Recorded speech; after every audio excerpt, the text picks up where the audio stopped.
बात करेंगे middle east में छिड़े हुए जंग की।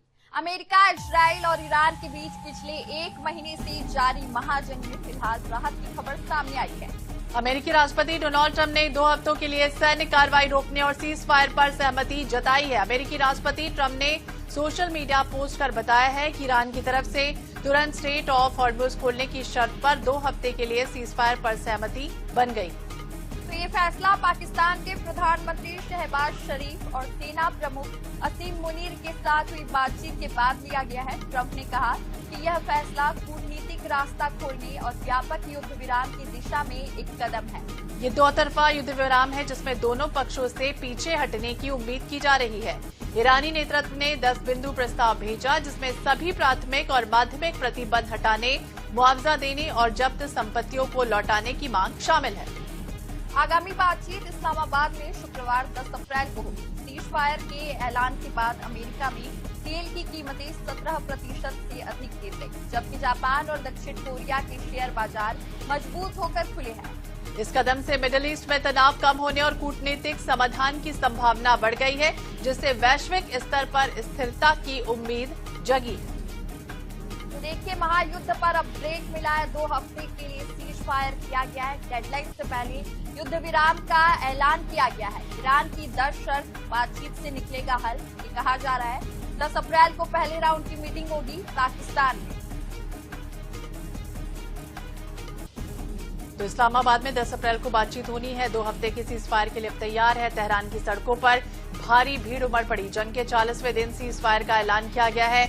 2 हफ्ते तक हमले रोकने पर फिलहाल सहमति बनी। हालांकि अभी देखना होगा आगे क्या कुछ होता है, लेकिन 10 ऐसी। तो ट्रंप का ये कहना है कि फैसला कूटनीतिक रास्ता और व्यापक युद्ध विराम की दिशा में एक कदम है। ये 2 तरफा युद्ध विराम है जिसमें दोनों पक्षों से पीछे हटने की उम्मीद की जा रही है। तो देखिए, ईरानी नेतृत्व ने 10 बिंदु प्रस्ताव भेजा है जिसमें सभी प्राथमिक। तो ज्यादा जानकारी के साथ स्पर्श शर्मा हमारे साथ जुड़ गया है दिल्ली से। स्पर्श, किस तरह से अब सीज फायर का ऐलान कर दिया गया है, दोनों पक्षों की तरफ से ये सहमति बनी है, क्या कुछ ज्यादा जानकारी है आपके पास? देखिए, अमेरिका और ईरान के बीच में 40 दिन से जंग जारी थी और आखिरकार अब जो है 2 हफ्ते के लिए सीज फायर पर जो सहमति है वो बन गई है।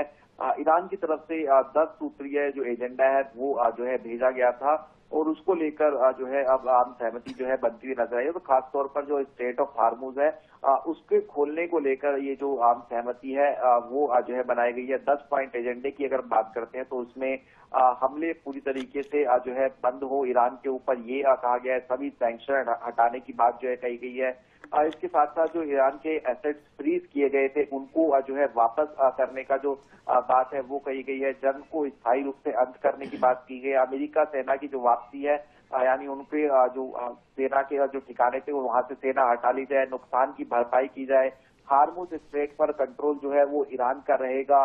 सुरक्षित आवाजाही जो है बनी रहेगी और इसके साथ साथ प्रति जहाज पर जो फीस का प्रस्ताव है वो भी ईरान की तरफ से जो है दिया गया है और क्षेत्रीय संघर्ष भी जो है पूरी तरीके से खत्म हो, ये जो पॉइंट है वो रखे गए थे। हालांकि अब जो है जो अमेरिका है उसने भी पूरी तरीके से जो है सीज फायर का ऐलान जो है किया गया है और आने वाले समय में जो बातचीत है वो भी देखने को मिलती हुई जो है नजर आएगी। लेकिन जिस तरीके से ये युद्ध चला उसमें किसकी जीत हुई, इसको लेकर अभी भी जो सवाल है वो कहीं ना कहीं उठते हुए जो है नजर आ रहे हैं। बिल्कुल 2 हफ्ते बाद क्या होगा स्पर्श देखना दिलचस्प भी होगा। हालांकि ईरान ने भी सीज फायर की पुष्टि की है। बहुत बहुत शुक्रिया तमाम जानकारी के लिए और बातचीत के लिए। और इसी मामलों पर ज्यादा जानकारी के लिए बात करेंगे विदेश मामलों के जानकार डॉक्टर ब्रह्मदीप अलूने जी हमारे साथ जुड़ गए हैं। बहुत बहुत स्वागत है अलूने जी आपका INS 24/7 पर। और जिस तरह से अमेरिकी राष्ट्रपति डोनाल्ड ट्रंप ने ईरान पर 2 हफ्तों के लिए फिलहाल रोकने का फैसला लिया, लेकिन ट्रंप एक तरफ ये भी कह रहे हैं कि भाई प्रधानमंत्री शहबाज शरीफ और आर्मी चीफ आसिफ मुनीर की अपील के बाद ये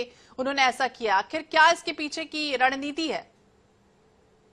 श्वेता जी, देखिए, ये जो युद्ध विराम है तो ऐसा लगता है कि जो ट्रंप है उनकी विश्वसनीयता इस दुनिया में इतनी घट क्यों गई है और वो कहाँ जा रहे हैं। दरअसल जब डेडलाइन खत्म होने वाली थी उसके ठीक पहले ट्रंप ने एक सोशल मीडिया पर ऐलान किया, ट्रूथ सोशल पर, और उसमें बताया कि शहबाज शरीफ और आसिम मुनीर से बातचीत करने के बाद यह निर्णय लिया गया है कि आगामी 2 सप्ताह तक ये युद्ध विराम हो जाएगा।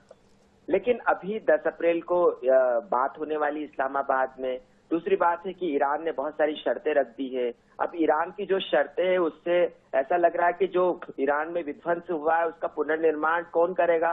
भारत के जहाज करेंगे, पाकिस्तान के जहाज करेंगे या यूरोप के जहाज करेंगे? मतलब जो टोल वसूला जाएगा जहाजों से।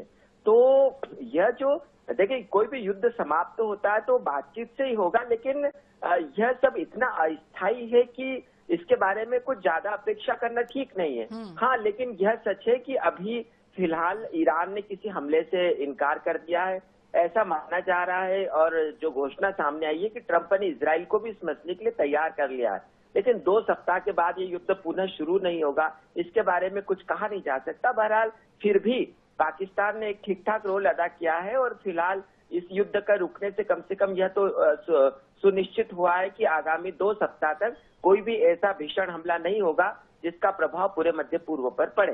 बिल्कुल, अब ये आने वाले समय में ही देखना होगा। फिलहाल तो ये कहा जा रहा है कि अस्थायी है 2 हफ्ते का, और 10 ऐसे पॉइंट्स हैं जिन पर प्रस्ताव भी अलूने जी दिया गया है। तो क्या समझे कि अंतिम रूप देने और उसे लागू करने के लिए किस तरह से जरूरी होगा, और इसका जो असर है अब इन 2 हफ्तों में आखिरकार होगा क्या?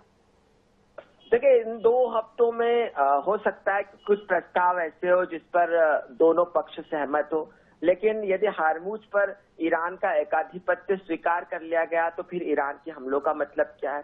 दूसरी बात है कि ईरान को क्या हिजबुल्लाह, हमास या हूतियों को से अलग करने में अमेरिका को मदद मिलेगी? तीसरी बात यह है कि क्या जो मानवाधिकारों को लेकर अमेरिका ने हल्ला मचाया है या जिन लोगों को फांसी पर चढ़ाया जा रहा है, तो क्या ईरान उसको अपने देश में सार्वजनिक माफी देगा? तो ऐसे बहुत सारे मसले जिस पर ईरान और अमेरिका एक दूसरे के आमने सामने हो सकते हैं। और सबसे बड़ी बात है यहाँ पर श्वेता जी कि अभी ईरान में इंटरनेट पर पाबंदी है, इस कारण से ये पता ही नहीं लग रहा है कि वहाँ के जो लोग हैं वो जो ईरान के विरोध में थे वो कहाँ पर खड़े हैं। जैसे इंटरनेट से पाबंदी हटती है तो हो सकता है कि वापस ईरान का जो विरोध है वो सड़कों पर देखने को मिले और उससे अमेरिका जो है वो फिर आशावादी हो जाए। तो अभी इन 15 दिनों में यह देखना बड़ा दिलचस्प होगा कि किन मसलों पर दोनों देश सहमत होते। लेकिन यहाँ पर ऐसा भी लगता है कि चीन ने एक महत्वपूर्ण भूमिका अदा की है, क्योंकि पाकिस्तान के विदेश मंत्री चीन की यात्रा पर भी गए थे।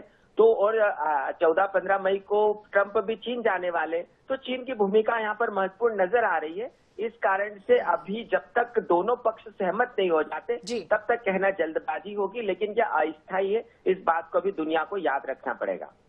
जी, तो ब्रह्मदेव जी, ये तो बहुत अस्थायी रूप से माना जा रहा है, जैसे कि अब इस सीज फायर से अब कच्चे तेल की कीमतें भी कम होंगी, लेकिन ये अस्थायी रूप से है, तो आगे जाके इस पर क्या एडवांटेजेस और डिसएडवांटेज होंगे इनके, ज्यादा जानकारी आपके पास?